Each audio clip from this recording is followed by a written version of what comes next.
सन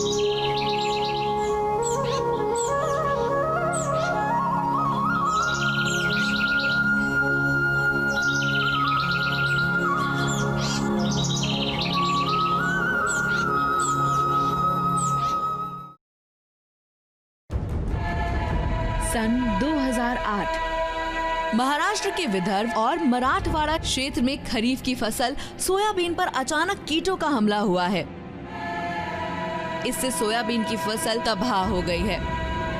गौरतलब है कि महाराष्ट्र राज्य में कपास और सोयाबीन अपनी भरपूर उत्पादन के लिए प्रसिद्ध है। जांच में पता चला है कि लेपिडोप्टेरन नामक कीट विशेषकर एच आर्मीजेरा स्पेटोटेरा लिट्यूरा भक्षक और अन्य पत्ती खाने वाले कीड़ों के प्रकोप से सोयाबीन और कपास की खेती बुरी तरह प्रभावित हुई है। ये कीट इतने शक्तिशाली है कि उपलब्ध कीट निगरानी प्रणाली बेअसर हो गई है।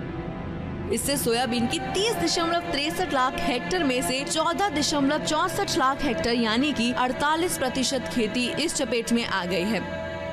अकेले विदर्भ में 7.5 लाख हेक्टेयर में लगी सोयाबीन की खेती को नुकसान पहुंचा है, जिससे देश को कुल 1392 करोड़ रुपए के घाटे होने का अनुमान है। इस तरह किसानों की सारी मेहनत पर पानी फिर गया है और उनमें भारी निराशा फैल गई है। उनके सारे सपने चकनाचूर हो गए हैं। खेतों में खड़ी खरीफ फसल के इस तरह बर्बाद हो जाने से किसानों में काफी रोष है और वे अन्य स्थानीय लोगों की मदद से आर्थिक सहायता की मांग कर रहे हैं। राज्य सरकार संकट की इस स्थिति को देखते हुए प्रभावित क्षेत्र के किसानों को हालात से उबारने के लिए 450 करोड़ रुपए की तत्काल आर्थिक मदद देने की घोषणा की है। इसके अलावा केंद्र सरकार ने विशेषज्ञों की एक टीम गठित करके भेजी है, जो प्रभावित क्षेत्रों का दौरा कर अपनी रिपोर्ट में इस समस्या से निपटने के लिए अपने परामर्श देंगे।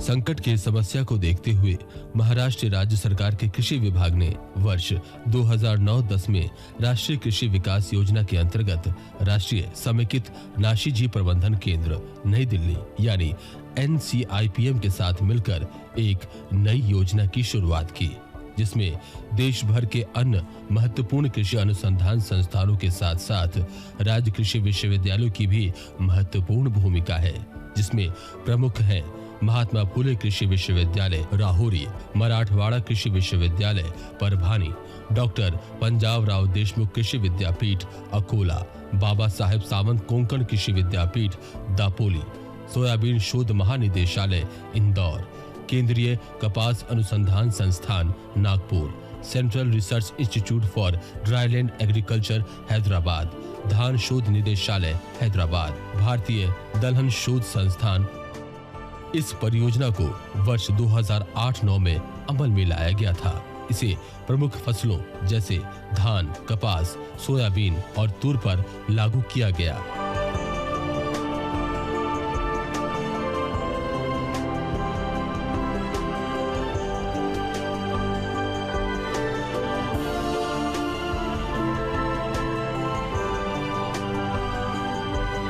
हमने इसके तहत एक सॉफ्टवेयर का विकास किया, जिसमें कीट स्काउट्स द्वारा नियमित रूप से सीधे खेत से हफ्ते में 2 बार प्राप्त किए गए स्थिति को दर्ज करते हैं। फिर इसे कंप्यूटर के द्वारा नई दिल्ली स्थित सर्वर में डाला जाता है। ये डाटा अन्य शोध संस्थानों में भेजा जाता है और इन प्राप्त आंकड़ों के आधार पर वहाँ के वैज्ञानिक अपनी सलाह फील्ड स्तर के अधिकारियों को देते हैं। ये फील्ड लेवल ऑफिसर किसानों से मिलकर उन्हें उनकी फसल के बारे में सलाह देता है। ये सलाह सर्वर द्वारा पंजीकृत किसानों के मोबाइल नंबर पर SMS के माध्यम से दिया जाता है। इससे समस्याओं को खोजना और उनसे किस तरह निपटा जाए ये आसान हो गया है। जिन किसानों के पास SMS सुविधा उपलब्ध नहीं है, उनके लिए ये सारी जानकारी और सलाह ग्राम पंचायत को भेजते हैं। हम गाँव में किसानों के बीच सप्ताह में सभाएं कराकर उन्हें बताते हैं, ताकि वे समझ सकें कि फसलों की वर्तमान स्थिति क्या है और उन्हें फसलों की रक्षा के लिए कौन से कदम उठाने चाहिए। इस योजना को 33 जिलों के 348 तालुका सहित 41,000 गांवों में चलाया गया। इसे व्यवस्थित और अनुबंधित मैन पावर, निगरानी, जांच और सलाह के आधार पर लागू किया गया। इस परियोजना के तहत खरीफ की प्रमुख फसलों जैसे धान, सोयाबीन, कपास, तुर और चने के कुल 109.62 लाख हेक्टेयर जमीन को रखा गया, जिसमें इनके कुल उत्पादन में 20 से 30% की बढ़ोतरी दर्ज की गई।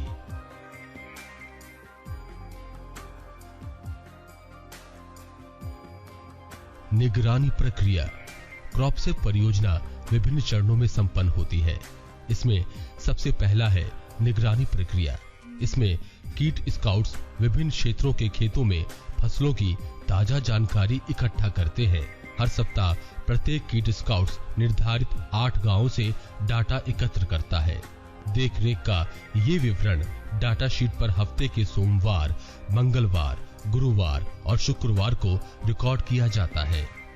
कीट स्काउट इस डाटा शीट को हर बुधवार और शनिवार को कीट मॉनिटर के पास जमा कराता है।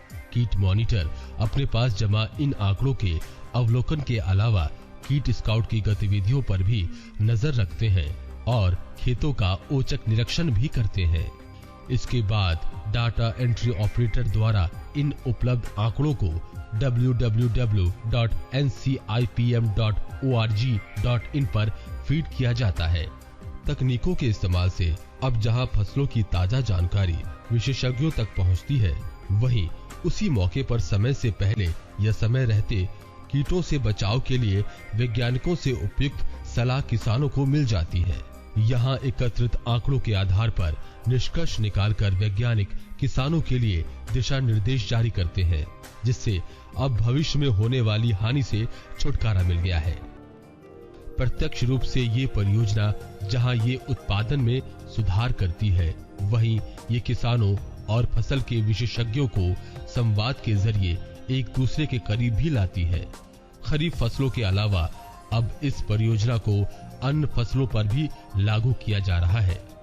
इसकी सफलता को देखते हुए जहां गुजरात और उड़ीसा इसे अपनाने की प्रक्रिया में है, वहीं मध्य प्रदेश, आंध्र प्रदेश और कर्नाटक राज्य भी क्रॉपसेप परियोजना को अपने राज्य में लागू करने की दिशा में अग्रसर है। CRIDA हैदराबाद इसमें मौसम संबंधी दायरे के साथ कीट व्यवस्था के साथ तुलनात्मक अध्ययन कर राज्य कृषि विश्वविद्यालयों को सलाह उपलब्ध करवाता है। इस डाटा की उपयोगिता GIS मानचित्र के विकास और मौसम के साथ कीटों की संख्या संबंधी गति विज्ञान विकसित करने में मदद मिलती है। अगर लंबे अरसे तक ये अध्ययन किया जाए तो मुख्य फसलों की रक्षा पूर्वानुमान के आधार पर हो सकेगी। किसानों की त्वरित सलाह की सूचना उन्हें उनके क्षेत्रीय भाषा में दी जाती है। भविष्य में क्रॉपसेप परियोजना के अंतर्गत बागवानी की फसलें जैसे आम, केला और अनार की खेती भी लाई जाएगी। कृषि विभाग की तरफ से क्रॉपसेप की योजना चल रही है। इस योजना के बारे में जानकारी देने के लिए किसानों के मोबाइल पर SMS आते हैं। गांव में हर रोज फील्ड सर्वेक्षण किए जाते हैं और डाटा दिल्ली के यूनिवर्सिटी में भेजा जाता है और हमें इस डाटा के बेसिस पर दवाइयां भेजी जाती हैं। इसके अलावा ग्राम पंचायत के बोर्ड्स पर जैम्बो जोनेक्स लगाए जाते हैं। जानकारी मिलने से अब हम उसके इलाज के बारे में जानने लगे हैं। इस तरह ये तय है कि क्रॉपसेप परियोजना में कीटों से फसलों की रक्षा कर उनका उत्पादन बढ़ाया जाता है और ये खेती की लागत को भी कम करता है। इसमें किसान भी अपनी फीडबैक देते हैं कि जिससे परियोजना लागू होने के पहले और बाद में फसलों के उत्पादन की तुलनात्मक अध्ययन में मदद मिलती है।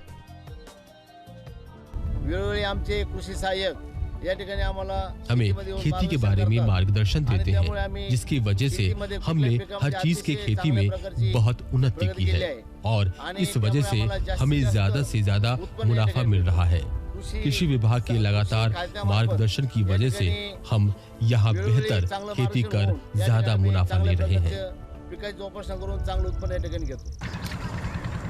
SMS सुविधा से खेती करना बहुत आसान हो गया है। समय समय पर सरकार SMS भेजती रहती है और हमें मालूम चलता है कि हमें खेत में कौन सा कीटनाशक डालना चाहिए।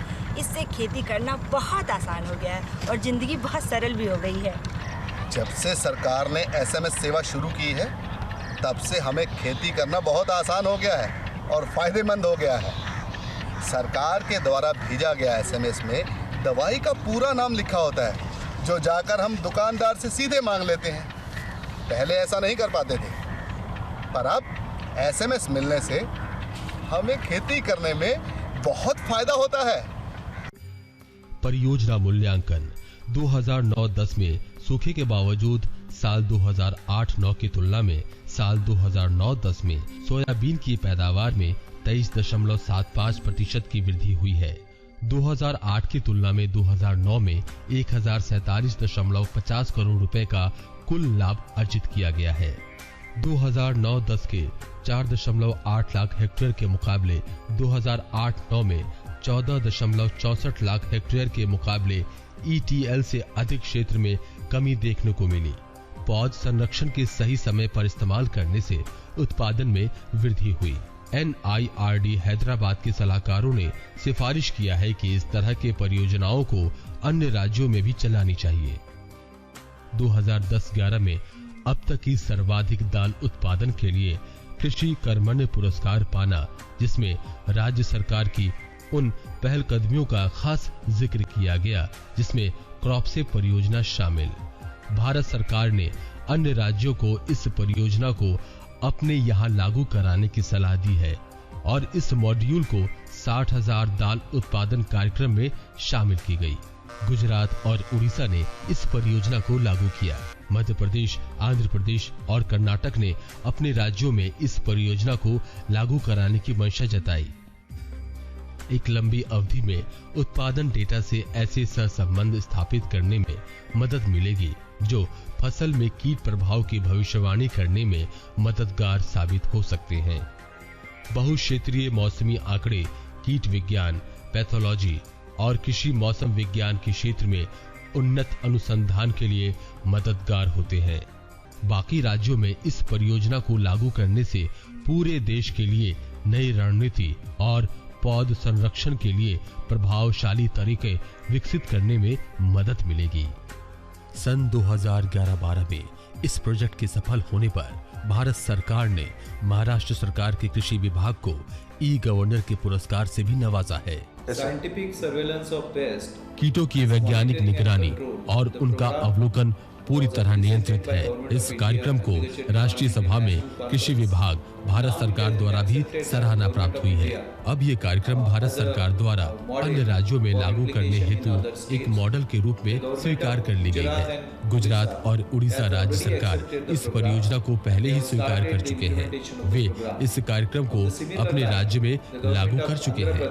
इसी राह पर चलते हुए आंध्र प्रदेश, कर्नाटक सरकार भी इस परियोजना का अध्ययन कर रही है और उम्मीद है कि वे दोनों भी जल्द ही इसे अपने यहाँ लागू कर देंगे। मैं अन्य सभी राज्यों से इस कार्यक्रम को अपने यहाँ लागू कराने का अनुरोध करता हूँ, जो कि आज किसानों की एक बड़ी जरूरत है, जिससे समय रहते समस्या को पहचान कर उसका निराकरण किया जा सके। ये एक बेजोड़ कार्य है जो हम सब कर सकते हैं, जिससे नुकसान की दर कम होगी और देश की आय बढ़ेगी। तो अब न किसी किसान के सपने टूटे और न कीट उनके खेतों में खड़ी फसलों का नाश करे। अब हर किसान भारत की शान। क्रॉपसेप परियोजना दूसरी हरित क्रांति की तैयारी।